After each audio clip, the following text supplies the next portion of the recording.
And all my dear brothers and sisters, a loving Sairam and good evening. It so happened once that Sri Krishna assigns a task to both Dharmaraja and Duryodhana. He asks Dharmaraja to go around the kingdom and find one bad person, and Duryodhana to find one good person in the whole town. After a while, both return equally disappointed. Dharmaraja reports to Krishna saying, Krishna, I could not find even one bad person in the entire kingdom, and if at all there is, it is probably me. Similarly, Duryodhana also reports that he could not find even one good person in the entire town, and the only good person that he could think of was himself. How could such a contradiction exist within the same kingdom? Is the obvious question which arises in our minds upon hearing this story. The truth is that Dharmaraja, being righteous, only saw the good qualities in others, whereas Duryodhana, the epitome of arrogance, only saw the bad.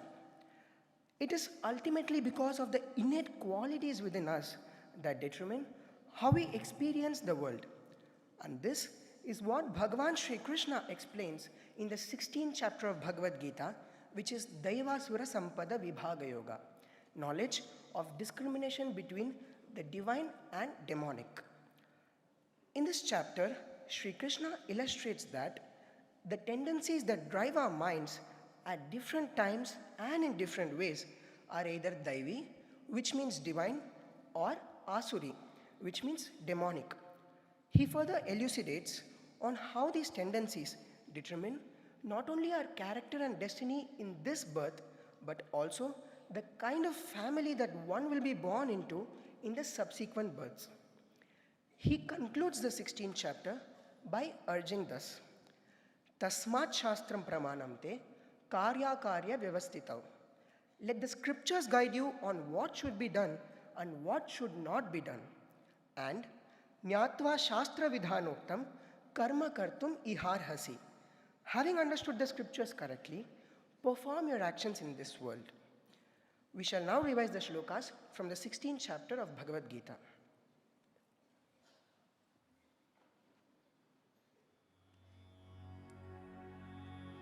Om Shri Paramatmane Namaha Atha Shodashodhyayaha Daivasura Sampad Vibhaga Yogaha.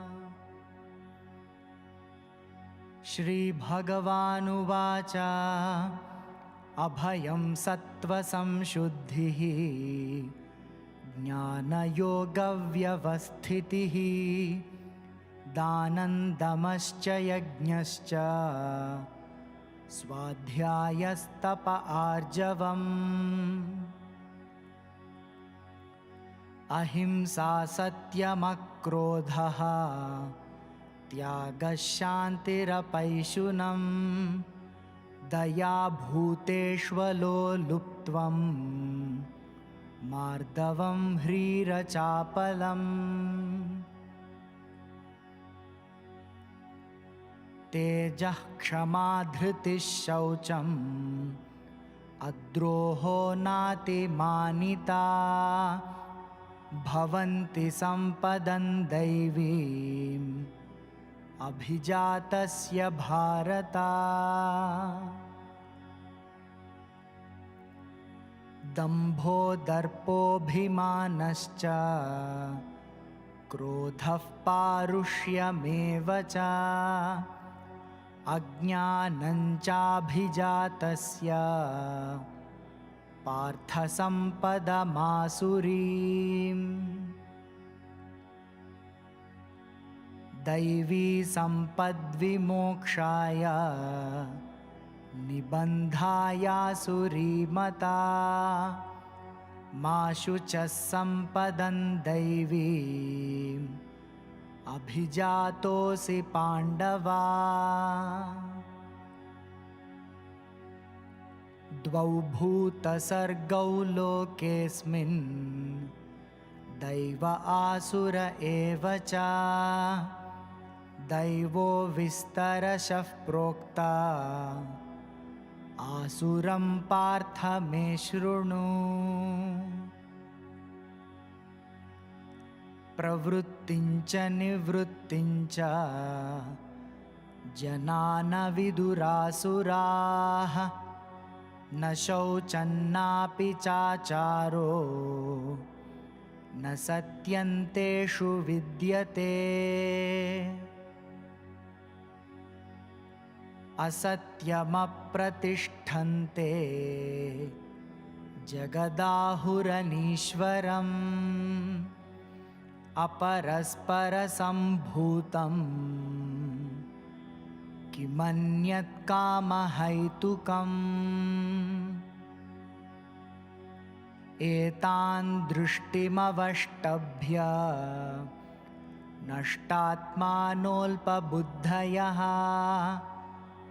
प्रभवन्त्युग्रकर्माणः क्षयाय जगतो हिताः। काममाश्रित्य दुष्पूरं दम्भमानमदान्विताः मोहाद् गृहीत्वा सद्ग्राहान् प्रवर्तन्ते शुचिव्रताः।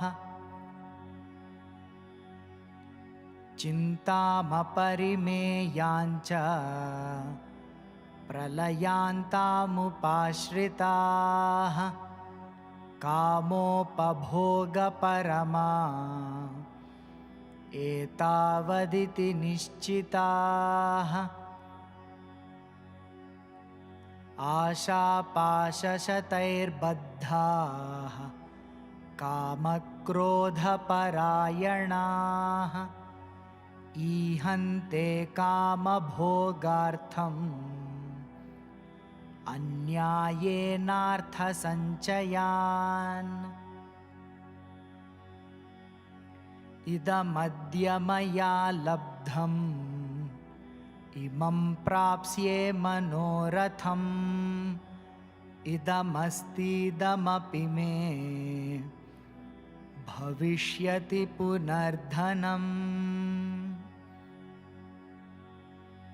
असौ मया हतः शत्रुः हनिष्ये चापरानपि। ईश्वरोऽहमहं भोगी सिद्धोऽहं बलवान् सुखी। आढ्योऽभिजनवानस्मि कोऽन्योऽस्ति सदृशो मया। यक्ष्ये दास्यामि मोदिष्य इत्यज्ञानविमोहिताः। अनेकचित्तविभ्रान्ता मोहजालसमावृताः प्रसक्ताः कामभोगेषु पतन्ति नरकेषु च।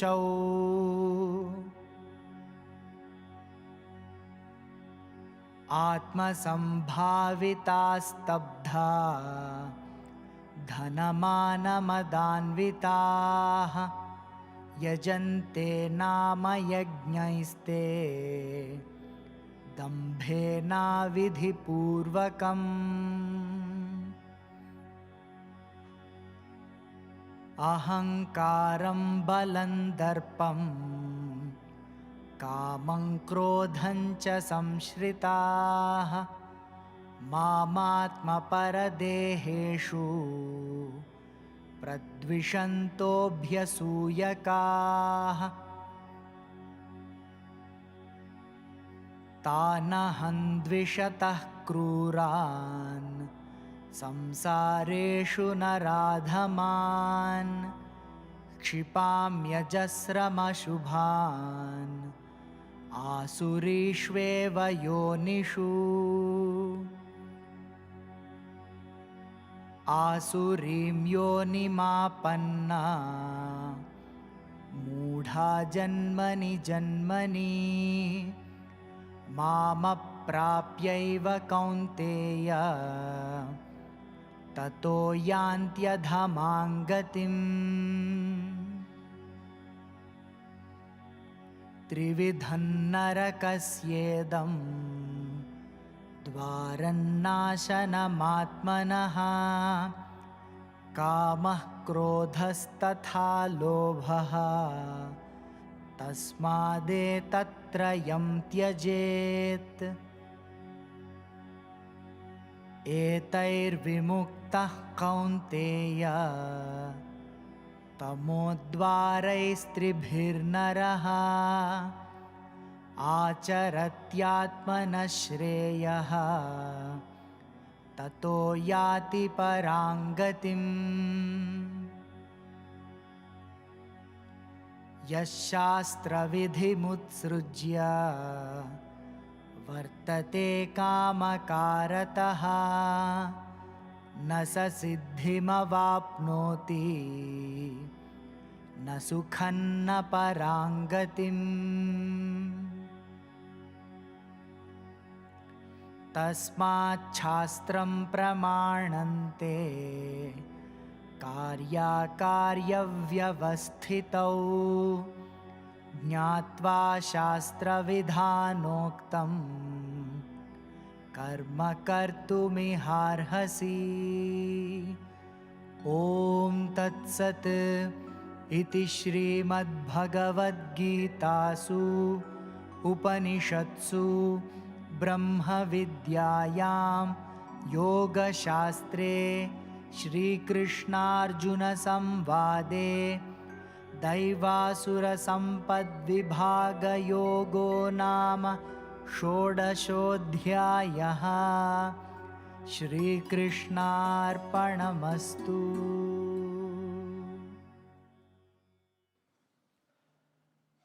May we now request our revered Chancellor, Shri B.N. Narasimhamurthy sir, to address all of us.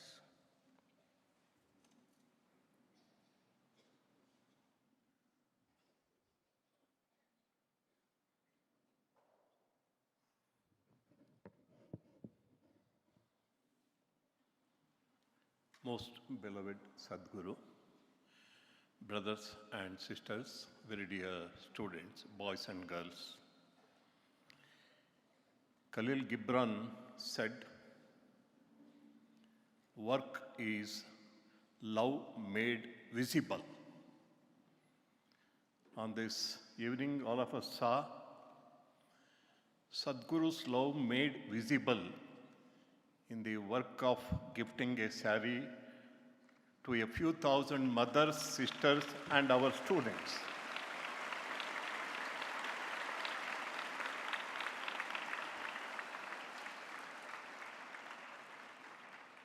Congratulations to all our mothers, sisters, and our students. It is not just a sari. It's an assurance to each and every one of you from the divine that I am with you always. You are under my protection.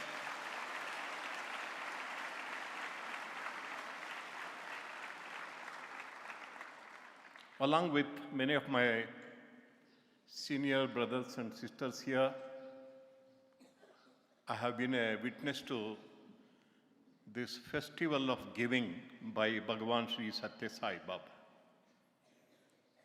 Suppose you asked Bhagavan Sri Sathya Sai Baba, what is the most enjoyable work for you? He would say giving, giving, giving, giving. And it is so with Sadguru Sri Madhusudan Sai also.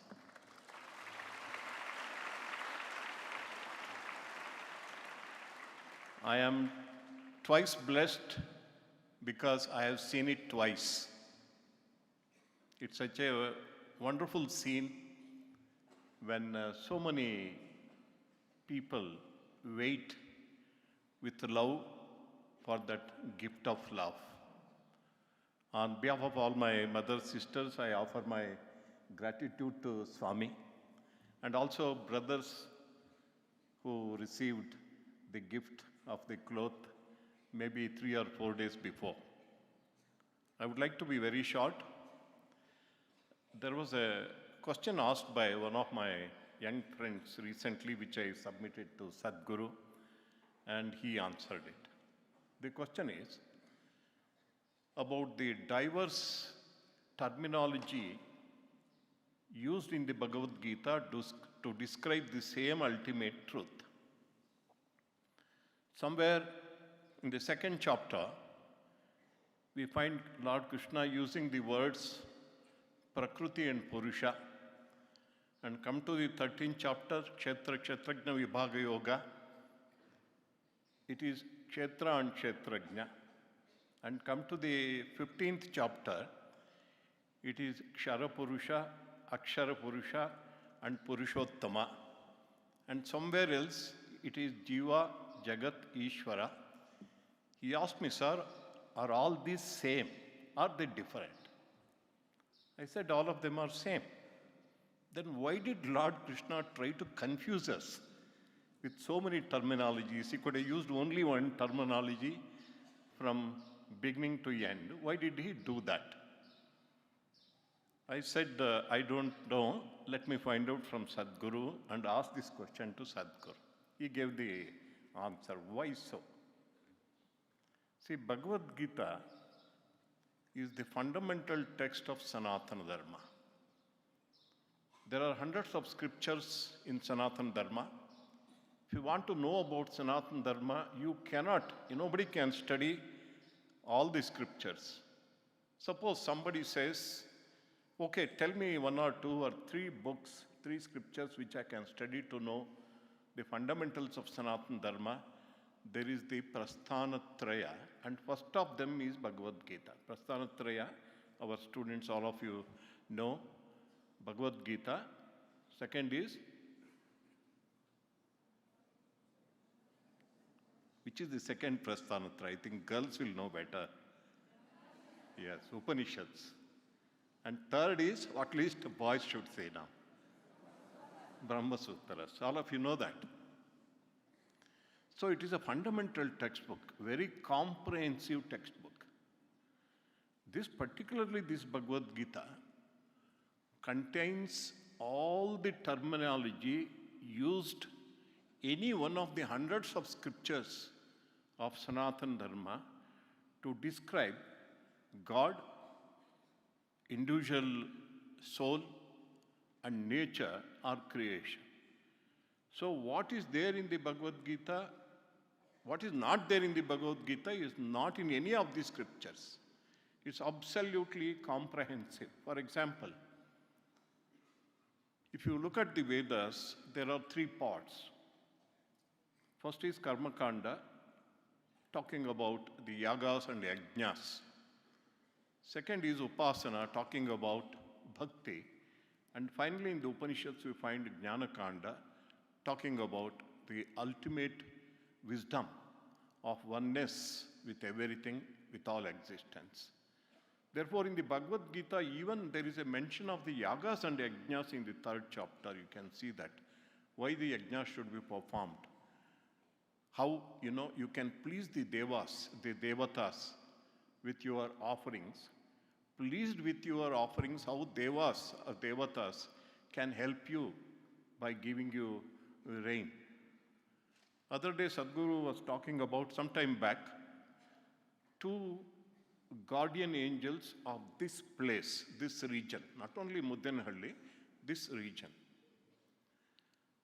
Way back in 2013, first time, when Sadguru was sitting on the first floor of the Premamrutham, outside in the corridor, these two approached and offered flowers at his feet.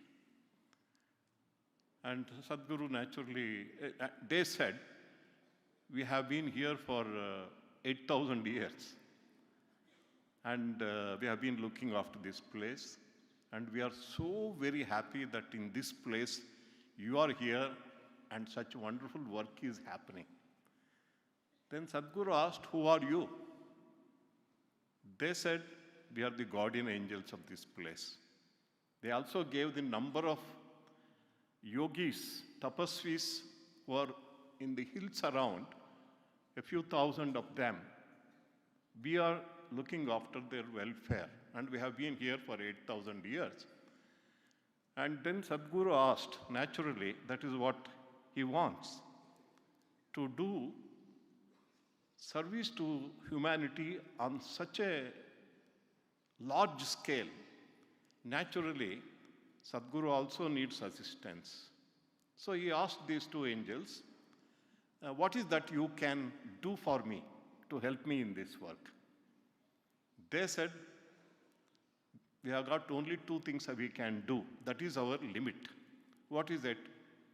We can see that fertility of soil in this area increases, and there are always good rains. I have been seeing this place for more than 50 years. I tell you, after 2013, 2014, there is no dearth of water. There is no dearth of rain. Before that, we used to spend lakhs of rupees on hundreds of tankers of water coming into the campus every day. One day when I was traveling with Sadguru, inside, when I was going with Sadguru in the car, he said, no, we have to, you have to put up nice horticultural gardens here. I said, Swami, you give us water first, then we'll put up the horticultural gardens. Then Sadguru said, you put up the gardens first, I will give you water. So there is no dearth of water. So that is what they did. Therefore, devatas can give you in return something if you please them with your offerings. That is about the yajnas. Karma yoga is there, bhakti yoga is there, synthesis of karma, bhakti and jnana is there. And from the Veda, whatever is mentioned in the Veda, in a very brief way, it's all mentioned in the Bhagavad Gita. It's a comprehensive text. See, that is why these are not, though they are not different, it is very, very, once we understand they are all same. Purusha, Kshetrajna and Purushottama are one and the same. They are not different in any way. Prakriti, Kshetra and Chara Purusha are also one and the same. Therefore, once we understand this, then we don't get these questions. Definitely they are not different. Therefore, Bhagavad Gita is one text. Today, Sadguru was telling the Mandya campus students when he met them before coming here, what is your, all of them said, we are very grateful to Sadguru for he has given us everything, especially this gift of Bhagavad Gita Shibara. When Sadguru was speaking, he asked, what is the dakshina, Guru Dakshina you are going to give? And he said, the Guru Dakshina that you are going to give is the Bhagavad Gita which you have learned, pass it on to some more people, 10 people. When you go back home for vacation, invite your friends, invite your uncles and aunties who normally advise you and advise them with Bhagavad Gita. Keep a photo of Lord Krishna, put a garland, and take the Bhagavad Gita and chant a few slokas and explain. And Sadguru was telling, it may help them in many ways. Suppose somebody is very depressed, and the thought that God is there, Yogakshemam Vaham Yaham, he has given the assurance. So that can help. So that is the Guru Dakshina expected of all of us. With these words, I conclude and pray to Sadguru for his light on this chapter, Daivasura Sampad Vibhaga Yoga. Thank you very much. Silent.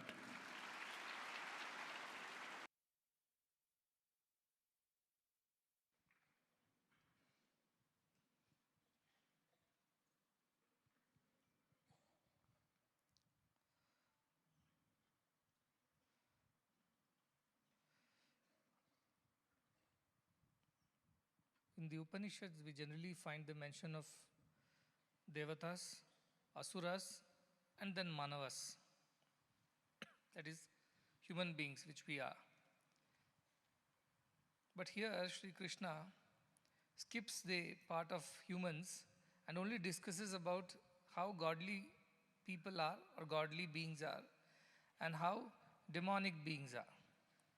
because he knows that humans sometimes behave in a godly way and sometimes behave in a demonic way. Therefore, there is no need for three categories. One category is enough. Whenever you slip into demonic ways, you are the asura. And whenever you are inspired by godly feelings and do godly things, good things, you are devata. So this devata and asura do not exist outside us. They exist within us as our own qualities, what we exhibit. So as I always say, all good is God. G-O-O-D, good, G-O-D, God. And so all good qualities that we exhibit are godly qualities. That time we are behaving like gods. And whenever we express the negative, the lower qualities, those are the bad qualities, and that is when we become asuras. Long ago in 9th chapter, Bhagavan Shri Krishna mentions about these kind of people in Rajavidya Yoga. Why people are unable to understand the divinity of Lord Krishna. Kauravas were also there. Bhagavan Shri Krishna went to them and tried to advise them that this war is no good. Let us not fight this war. Let us negotiate. Let us come to a compromise and close these issues, because lakhs of people will die unnecessarily. But Kauravas could not recognize the divinity of Lord Krishna, could not surrender to him, and at the end there was this war.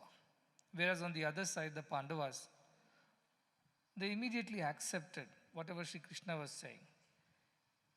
Sri Krishna said, I am going to negotiate on your behalf, and whatever comes out of it, you must accept. The Pandavas said, whatever you decide when you go for negotiations, we are okay with it. And so Sri Krishna had the surrender of Pandavas, whereas because they recognized his divinity, whereas Kauravas could not. So he says at that time, Avajananti mam mudha manushim tanamashritam param bhavam ajananto mamabhuta maheshwaram. The fools, the Asuri people, they do not recognize my divinity. They think I am also another human being like them.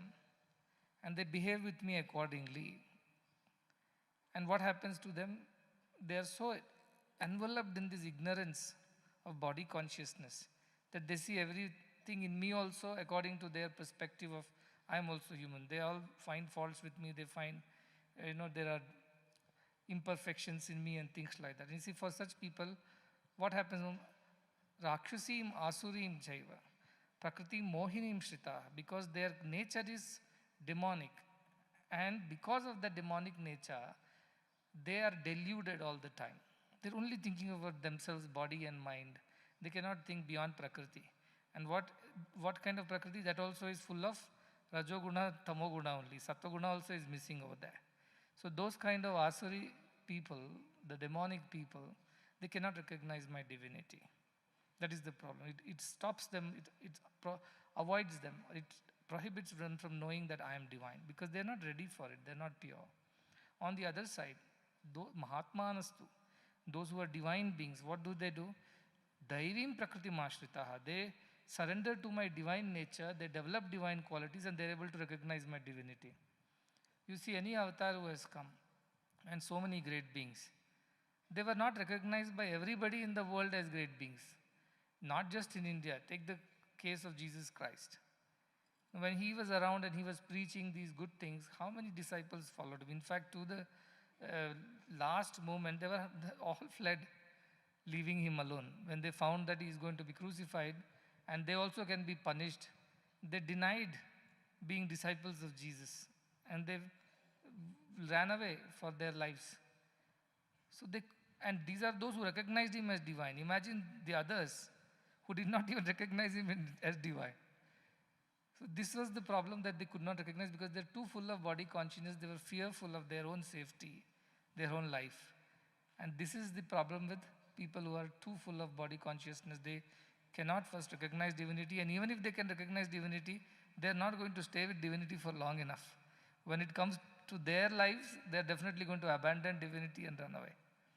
This is also is Asuri only.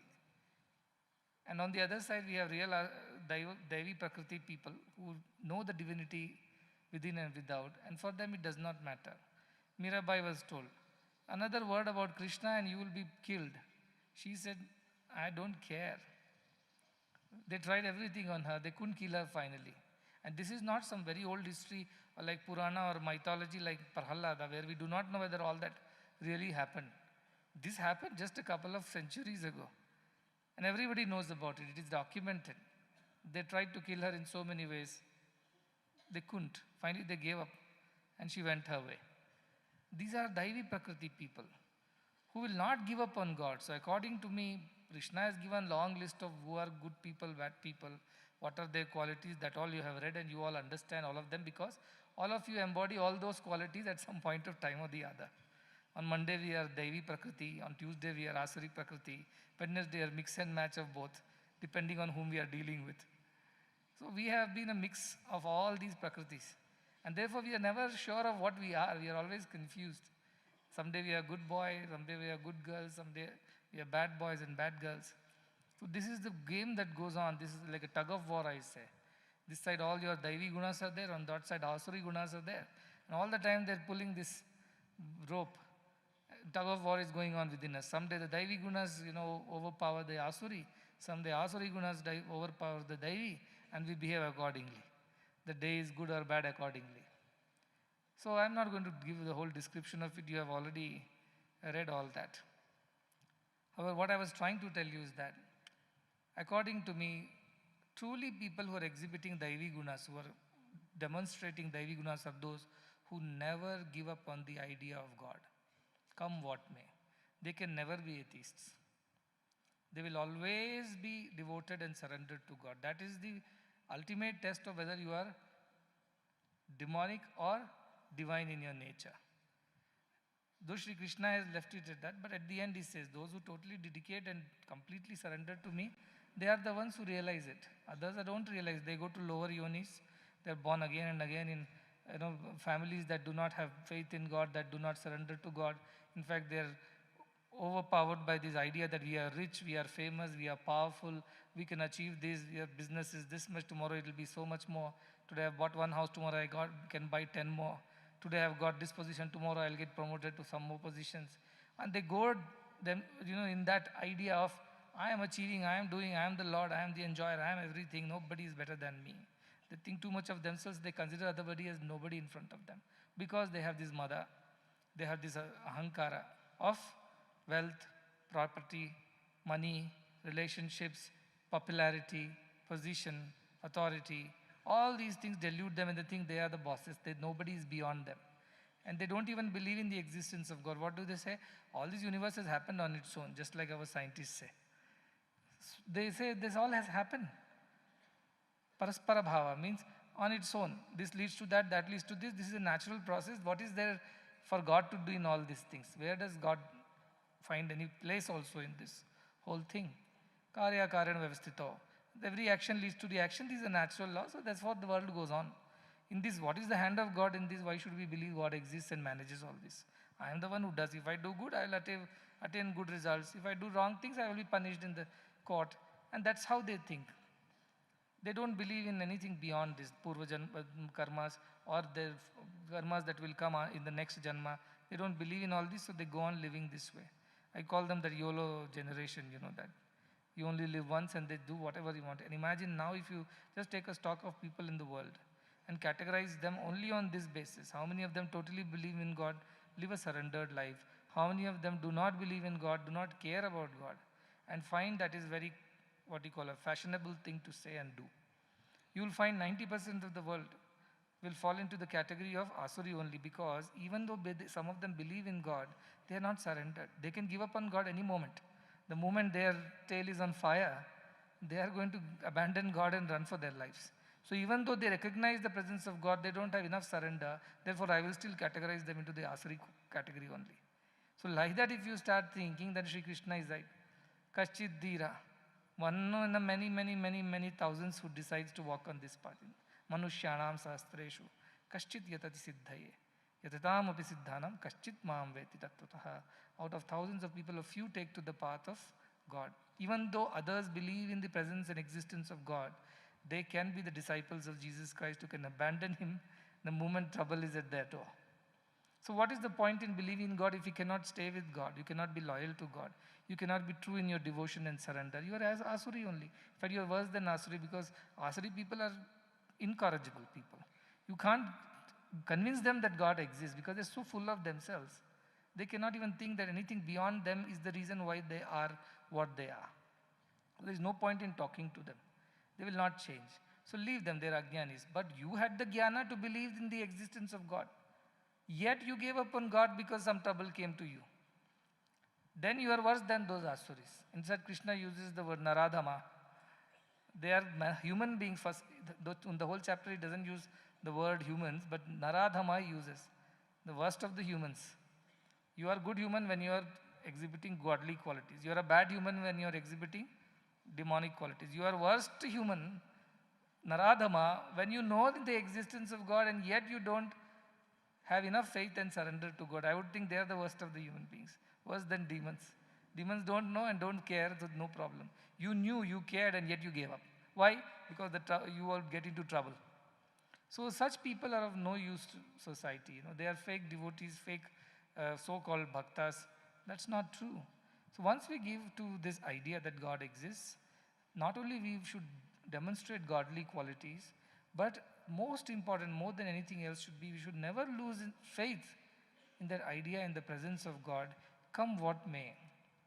There may be difficult times in our lives too. Sometimes we feel it is beyond our means or beyond our power, beyond our abilities to handle that.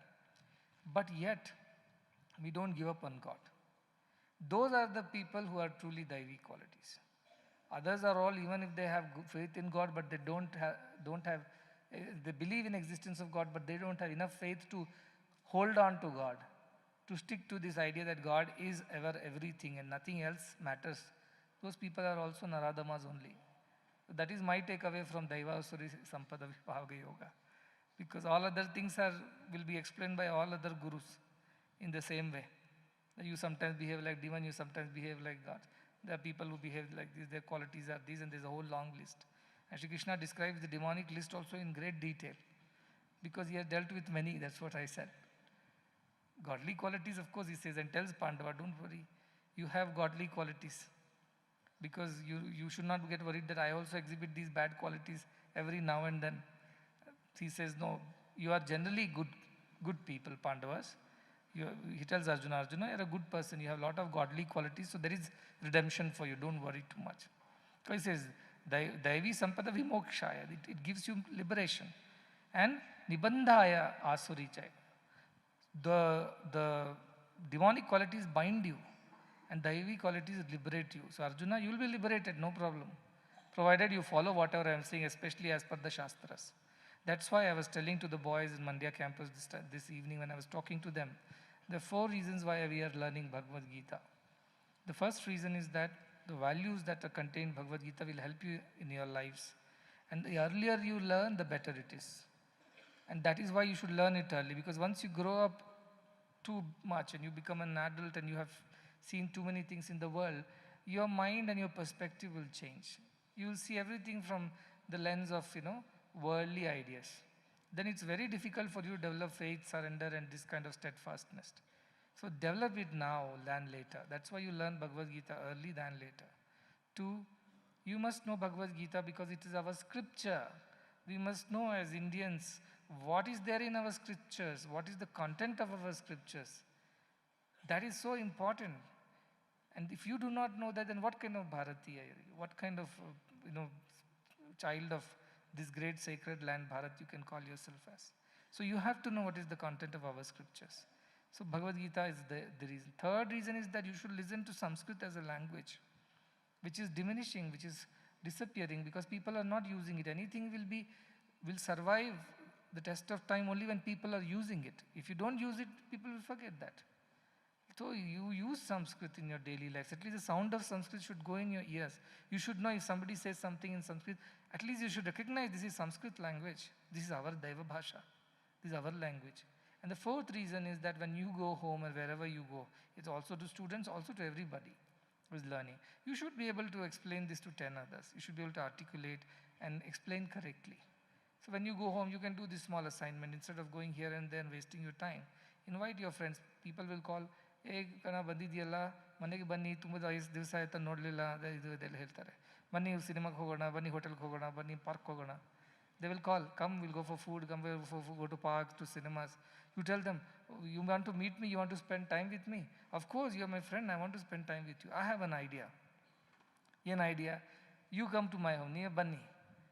ಏನು ಮಾಡ್ತೀವಪ್ಪ cinema ನೋಡ್ತೀವಾ ಊಟ ಮಾಡ್ತೀವಾ ಇಲ್ಲ ಭಗವದ್ಗೀತಾ ಕೇಳ್ತೀವಿ ಯಾರೂ ಬರಲ್ಲ ಅದಾದಮೇಲೆ Y ಆಸುರಿ ಸಂಪದ ವಿಭಾಗ ಇವರು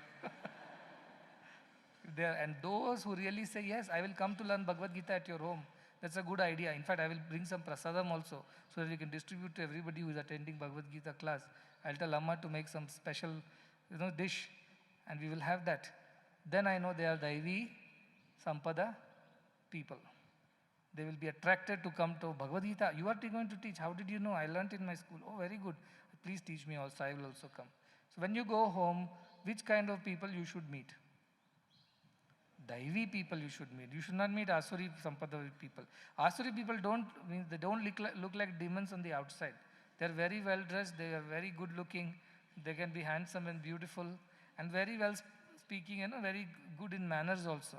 But just one test you require to check whether they are truly Daivi or Asuri, which is, I am not coming to meet you in the hotel or the park or the cinema hall or the mall.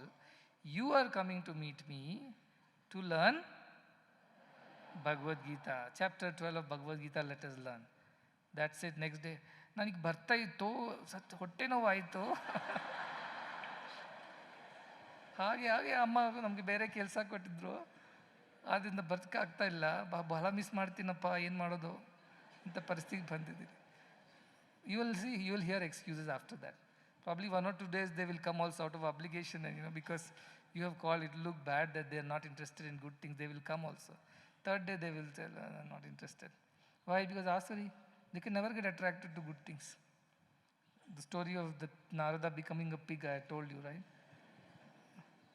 Whatever you give him the pleasures of the heaven, he's not interested. Only interested in the dirt and the filth of the garbage. Because that is the nature of Asuri people. How much ever you tell them of God, they will not be interested. So amongst you, if there are people, despite listening to all these good things, are still not getting enough interest in it, then you know that your Asuri qualities are heavy on you. And it's time you get rid of it. And how do you get rid of it? Sri Krishna says, go by Shastras, learn Shastras, and meditate, contemplate on the ideas, what is being told by the Shastras. And that way you will know, you will become what is Karya and what is Akarya. You will become Vyavasthita, means you will become capable of understanding what should be done and what should not be done. Right now, Asuri people's problem is what? They don't understand what is good, what is bad. They don't have the capacity to discriminate between the two. They just go by whatever they know and they think they are only right. Nobody knows anything better than them. This kind of attitude they have. What can you do about them? The one who is sleeping, you can wake that person up. The one who is pretending to sleep, we can't wake them up. So Asuri people are like those who pretending that they're sleeping because they don't want to know anything better than that. They feel very insecure when their ideas are shaken and where their convictions are, questioned. They get angry, they react. They don't accept because they have no humility to accept anybody else's perspective. All this is Asuri people only. And if you talk about God, they'll find fault. They'll find fault with everything. If God was there, why will be so much of poverty in the world? If God was there, why there is terrorism? If God was there, why should people suffer? Why devotees of God go through so many troubles? Look at Pandavas only for that matter. Why they have to suffer so much? Where is God and God's love? If God is to be protected, why he should have cleared this problem long ago? They'll go on asking some stupid questions and confuse you also. Because they don't want to get convinced. This is the Asuri people's nature. What they believe, whatever their convictions are, they hold on to it. That's why Swamiji had come from Ramakrishna Mission. What was he telling? Good people are afraid of being good, but bad people are not afraid of being bad. They are convinced about their badness. But good people are not convinced enough about their goodness. And therefore they find it difficult to do good. They are goody, he was saying, just want to look good on the surface. Deep down they are not convinced about their goodness. So they give up on goodness the moment there is a threat to their existence. Those are Naradamas. Neither Daivi nor Asuri, they are Naradamas, worst of the humans. Don't be good to appear to be good. You should be really good from within. These qualities should be your nature. Then nobody can shake you, nobody can fool you, nobody can convince you in any other way. Nobody can shake your ideas and convictions. You should be so firm in your understanding that this is what I need in my life, because this is what our Shastras are telling. And Shastras, Pramana is very important. And these Shastras are written by people who have seen more life than you and me. These are not somebody who has lived only 100 years at best. Let's say you have a grandfather, grandmother. Definitely they'll be wiser than you based on their understanding of life. They can always give you some advice that it will happen like this in life, but you have to deal with it like this. If they've seen enough life, they will tell you the right things. But a 100-year-old person only can give you enough advice for this life. Think of thousands of years of collective wisdom which is accumulated in our Shastras. Time-tested, verified, validated, experimented, thoroughly checked. And that kind of knowledge is our Shastras. How can they be wrong?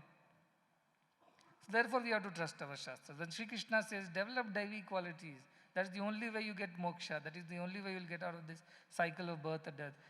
Otherwise, you will be thrown into worse lifetimes, worse births. And because of which you will never be able to come out. See, every time you lose and you go further down, that much more distance you have to cover. Let's say you are going on a road, you take the wrong route.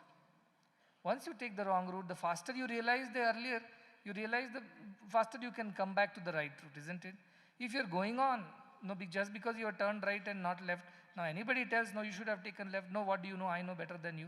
They go on in the wrong direction.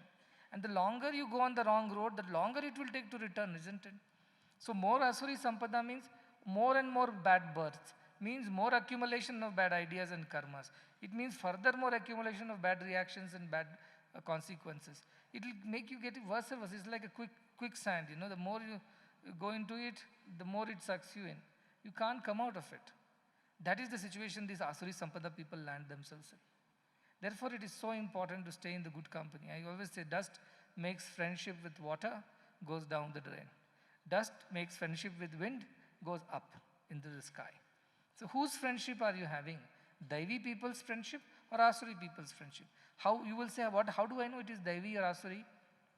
Look at the list Krishna has given. Are they exhibiting all these list of qualities, good qualities? Then they are Daivi people. I must be with them.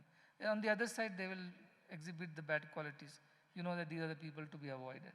And finally, Shri Krishna summarizes the whole Asuri qualities in just 3. Kama, Krodha, Lobha, 3.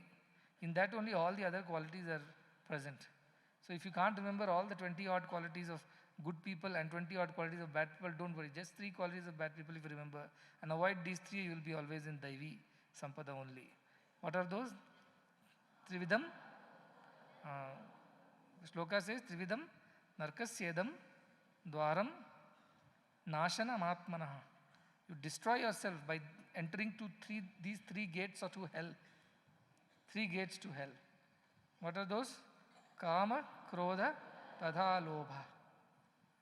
3 of these, Kama, Krodha and Lobha. These are the gateway to hell.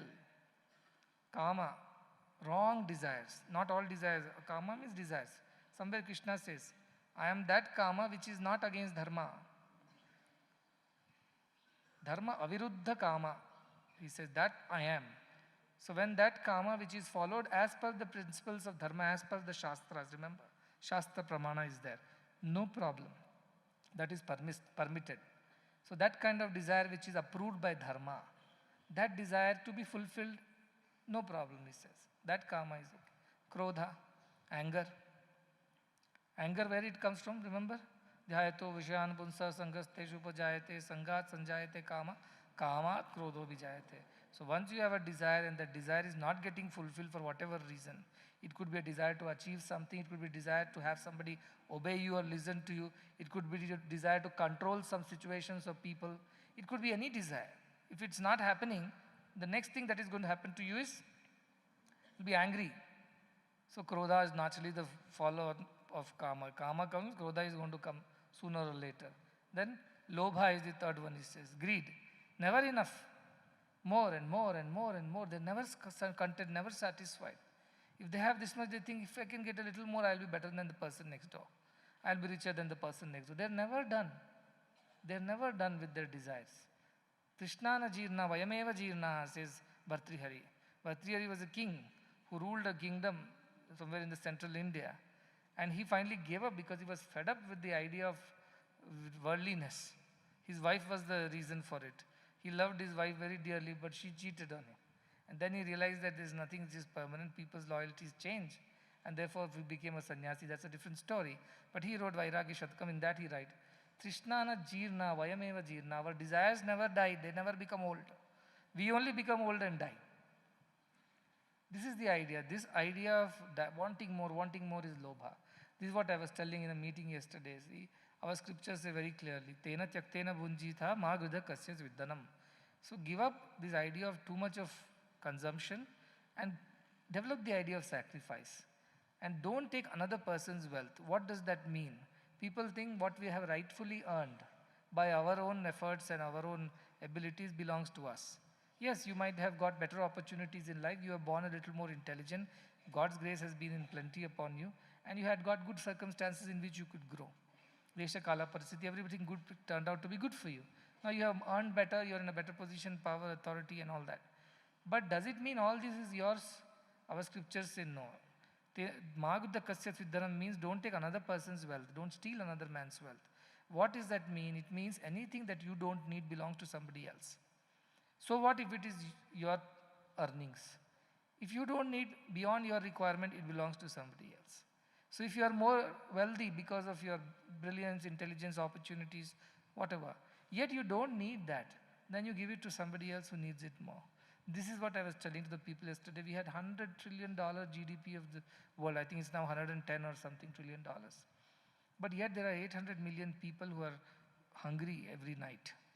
And you can go on, statistics will tell you how many millions of children are out of school, how many women are uneducated and unemployed or they have nowhere to go, how many people don't have access to drinking water, electricity, basics of life, education, health, sanitation, the sustainable development goals that we talk about.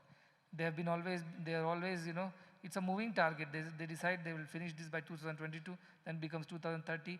I don't know, next will be 2050 or whatever, because I'm not seeing it happening anywhere. Because Globha is no end to Lobha. There is enough money in the world, there is no doubt about it. But that money is stuck with a few people who think they own it because they earned it, because they are smarter than the rest. And everybody else is, these are Asuri people only. They think too much of themselves. What is the thing? The Atimanita. They think we are a very superior race, we are superior people, all others inferior, they deserve that, we deserve this. This idea exists in this Asuri Sampada only. So now you think of all those big shots, billionaires and people like that who have been very selfishly working only for their greed, not for the betterment of the society. Unfortunately, the whole society celebrates that. They put their posters, they do their, they give them awards and create a wrong ideal in front of the next generation. But fortunately, things are changing. I was reading about the behavioral changes in Generation Z, which is the generation that is born, let's say, between 2000 and 2010, like that, approximately. So that kind of generation is very different. They are more pursuant in terms of knowing what is right, what is wrong. They may not be spiritual because nobody taught them. In the sense, they're not religious. They may not go to churches and temples and mosques and things like that. But they have a different perspective of life. They question everything. And they question this excess greed in the society. They question this amassing of or hoarding of excess wealth by a few. They are that questioning generation. So I like that.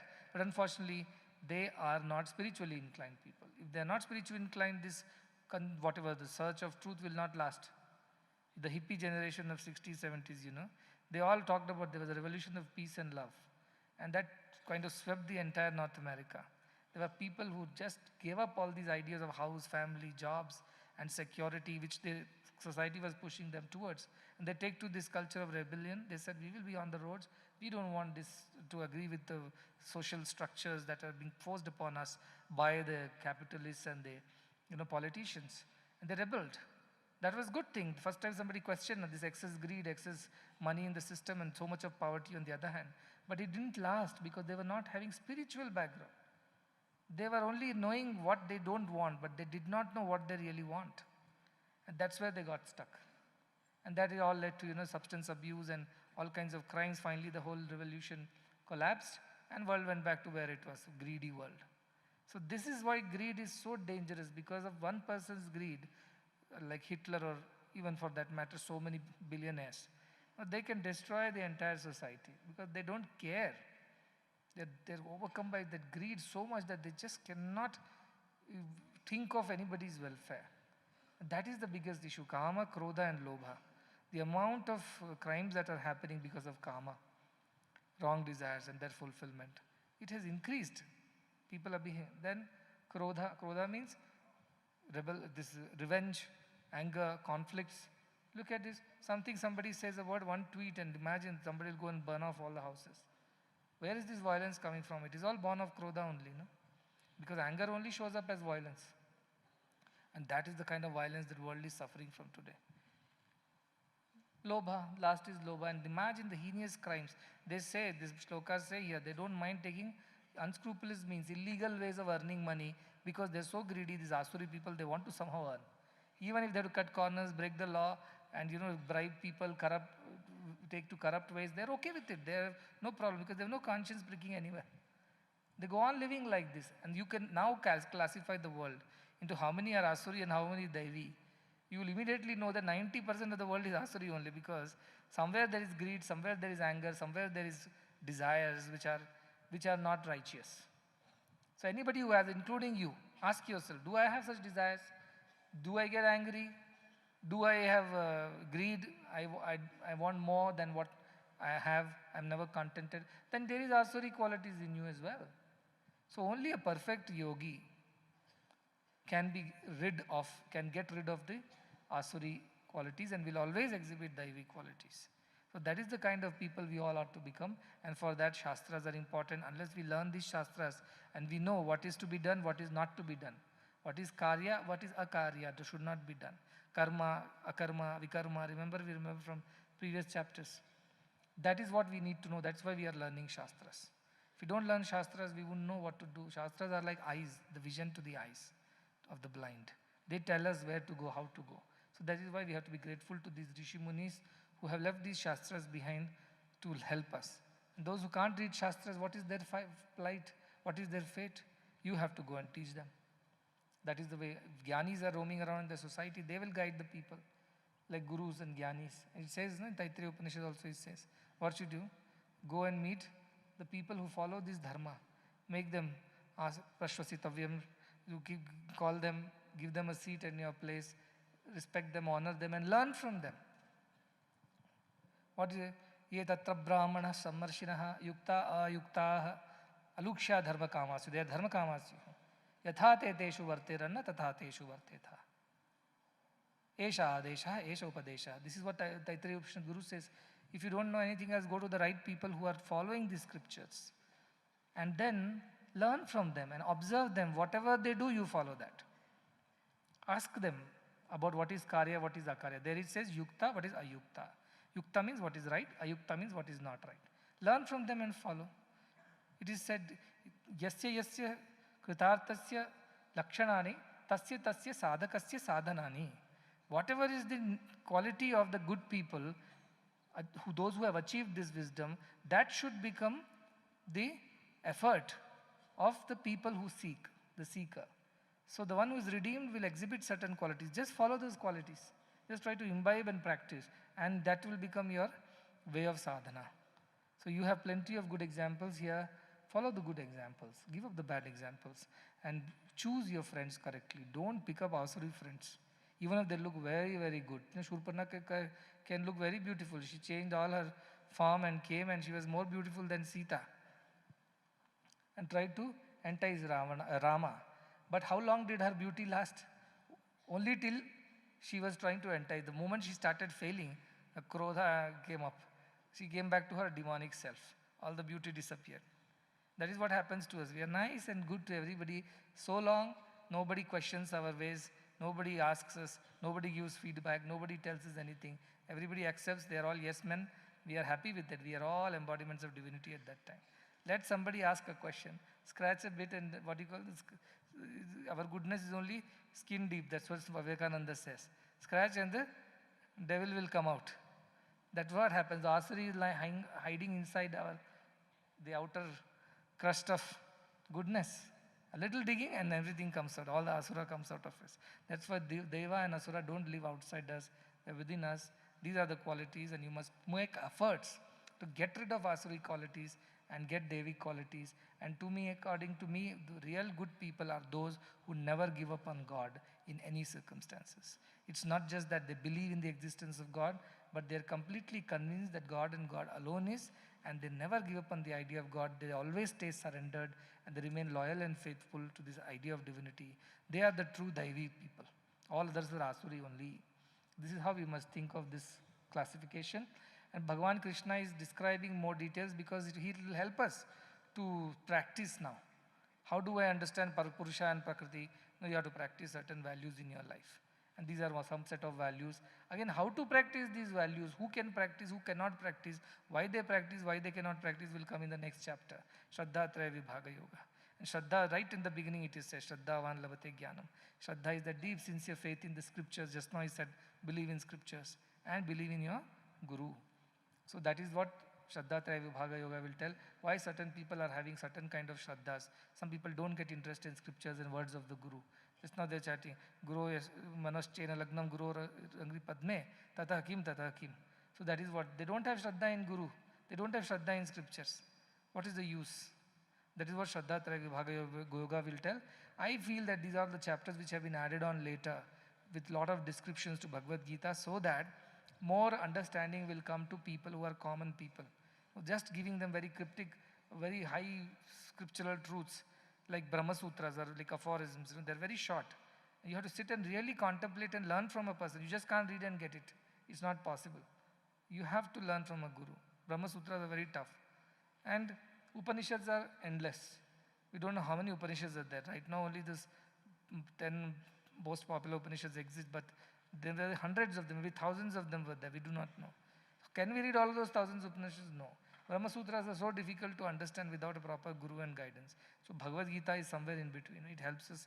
Don't have to read all those thousands of Upanishads. Don't have to worry about very, very cryptic Brahma Sutras. This is somewhere in between. It gives you enough description of things. Also it gives you enough of truth and philosophy. It is a very balanced scripture. That's for amongst Prasthanatraya also Bhagavad Gita is the best. Crust jewel of all the scriptures. So please read this and do it with sincerity and go back and do self-audit. Check on yourself. How many times exhibit Daivi qualities, how many Asuri qualities. And why these Asuri qualities come out, you'll go and figure it out. Kama, Krodha, Tata, Lobha. You'll figure out either of these are the reason. Either you have some desire for something or you are an angry person, you have become violent. And third is Lobha, you are greedy. In spirit, what you call greedy for knowledge, greedy for wealth, greedy for relationships, greedy for popularity. It could be any kind of greed, but it's greediness.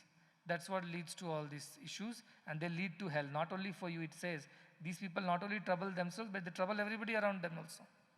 Imagine one Hitler, how much damage he could do. He just not troubled himself. Look at this Duryodhana now, fellow. Out of his greed, what is he landing up in? He's getting whole clan destroyed. He doesn't care. His greed is so strong. Ravana, his kama, lust is so strong. He is not able to pay heed to any of the advice given by his own good wife and many people, even Vibhishana. He's not going to listen. He's overpowered by this Asuri quality of kama. Hiranyakashipu, Prahalada, Narada, everybody advised him. He won't listen. Overpowered by Krodha, anger against Narayana. In that anger, he could not see anything right, wrong. He lost his discrimination. So these are the classical examples. Ravana for Kama, Hiranyakashipu for Krodha, and this fellow Duryodhana for Lobha. They destroyed the entire clan, they destroyed everybody around them for the sake of achieving what they wanted to achieve out of this Asuri quality. So the Asuri person is very dangerous, not only to himself, but for the whole society. To their own kith and kin is dangerous. With this idea, you must think that you must get rid of Asuri qualities. The faster you get rid of it, the better it is. So with that, we conclude the Daivasura Sampada Vibhaga Yoga. Tomorrow we will see Shraddha Traya Vibhaga Yoga. And tomorrow also is a Seva, Grama Seva in the nearby villages. I think you all have some schedule in the morning. You'll have to go and distribute some gifts and whatever prasadam to everybody. So please go with a smile. Think it is only God giving to God. With that feeling, after Bhagavad Gita, all the more it should be. It is God only giving to God, through God. God is the giver, God is the doer, God is the enjoyer. With that feeling, a lot of respect and love you should give. Right? So that is your job. That is Bhagavad Gita in action. when you do that. You see God in everything and everyone. With same respect and love, you treat everybody with kindness and believe that you are not the doer. It is only God who is giving us to be given to God. And who are we? We are also the instrument, nimitta matram. With that feeling, go and do this seva. I'll see you tomorrow. There is a music program now. After that, tomorrow I'll see you again in the evening.